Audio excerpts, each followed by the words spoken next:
dia. Que va dir... Ah, perquè estan les fitxes molles, no en tens pas.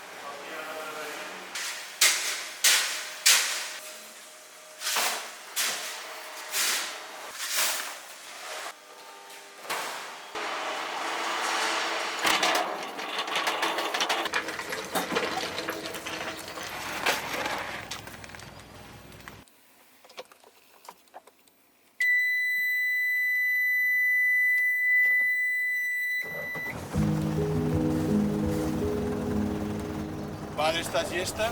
Sí.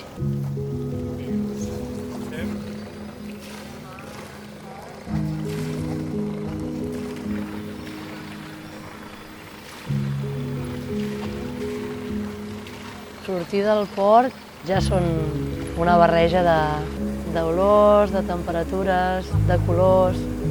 Assaborejo molt cada moment, des de sortida de la llotja, el fred d'entrar a la nevera carregada de gel, la brisa del matí, la sortida del sol. Cada dia és diferent. Com a pescador, l'important és que no t'agradi el llit, és que t'agradi matinar, perquè nosaltres anem amb els horaris del sol. Soc el patró de la San José, sí, el patró, i amb una marinera que és la Pat Bros. He nascut entre aquestes roques, aquests esculls, aquest parc natural. Vaig començar a pescar amb el meu pare. Aquesta emoció de poder sortir al matí abans d'anar a l'escola a pescar, doncs el meu poble era el que m'omplia. Securité, securité, securité, llamada general, llamada general, llamada general. Aviso a los navegantes. El meu avi era un pescador, era una bellíssima persona, era una persona superamorosa, que li cantava a la seva dona, que ballava, que era molt feliç. I a mi em ve de família aquest enamorament.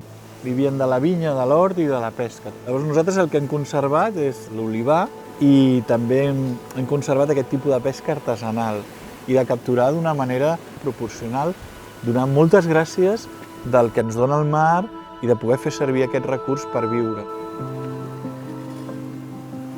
Jo sortia d'una feina molt turística i amb molta responsabilitat i volia tornar a reconnectar amb la mar i conegut que en Salvador em va obrir les portes a la San José, a la seva barca. He anat adonant-me més cada dia que necessitava fer aquest canvi i poder gaudir de tot aquest paisatge que he explicat a tantes i a tantes persones durant tants i tants anys i poder-lo viure jo, no? D'una manera més pura.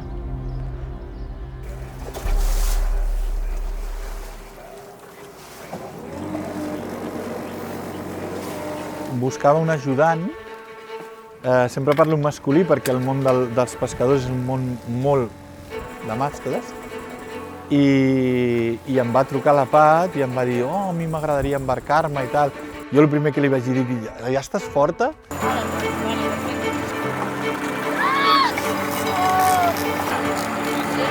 Home, què dius? Anem a la brasa? Carai! Vam acabar avui. Per què no pares de pescar, Salvador? Espera! Pat, vés a la proa. Què passa?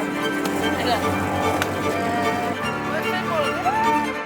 L'actitud positiva és una de les coses més importants a l'hora de sortir a pescar.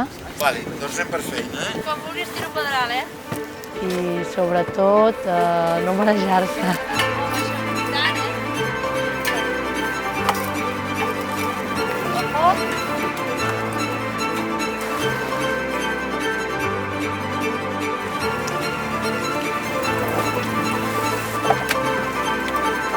Vale, desmarrem doncs aquest esperiongat. Vale, de centrada.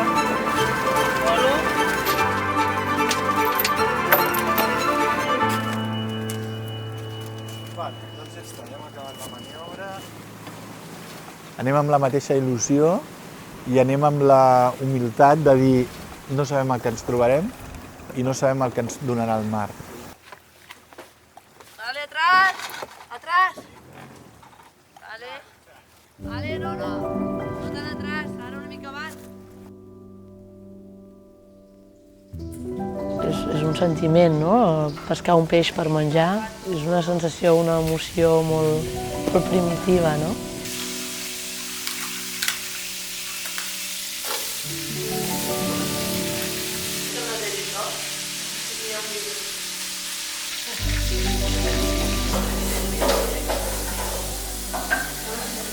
Hi ha una frase molt bonica que em prenc al peu de la lletra. Me la va dir un dia en Salva, el meu patró, i és que a mar no existeixen les hores sinó els moments. És veritat que hem d'arribar a la llotja a vendre el peix a una hora, però sempre hi ha imprevistos, hi ha moments que simplement vols parar i fer un bany, gaudir, disfrutar, fer un esmorzar en un refugi de pescadors. Crec que és important gaudint de l'ofici i poder gaudir del parc natural d'una altra manera. Aquests són els moments.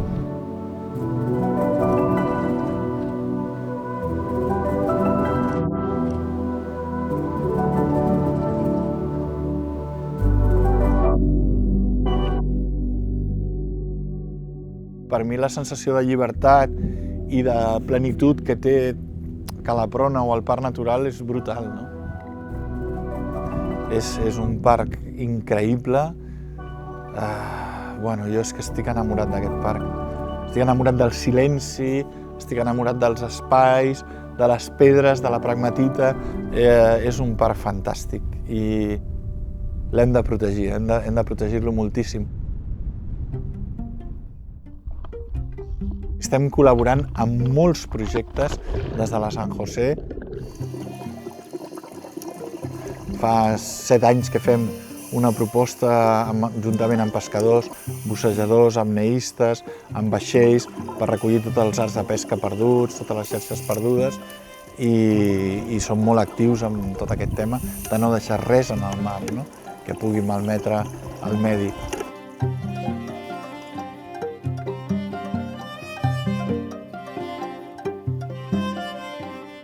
El fet d'anar a la platja i no només collir vidrets i tronquets bonics i cargolets de mar, espero que esdevingui una actitud, no?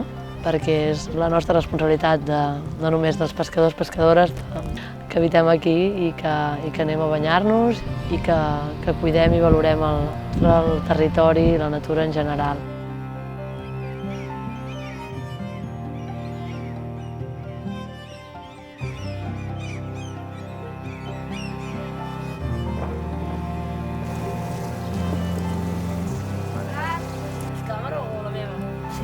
Em fa mal al cor veure com la pesca artesanal, o pensar que la pesca artesanal pot anar morint.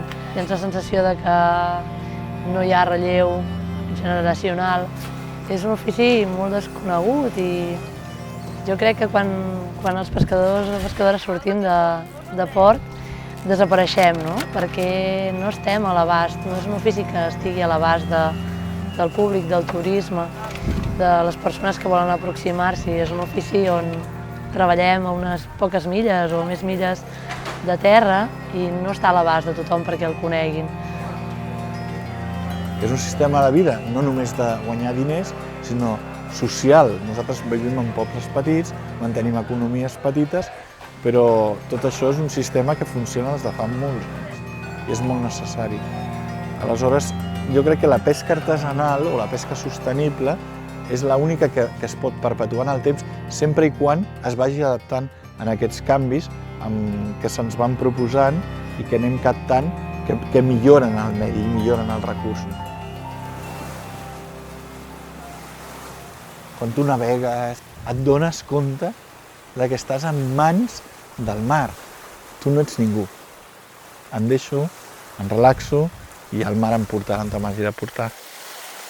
El fet d'estar només en connexió amb la mar ens dona una vitalitat i una energia diferent.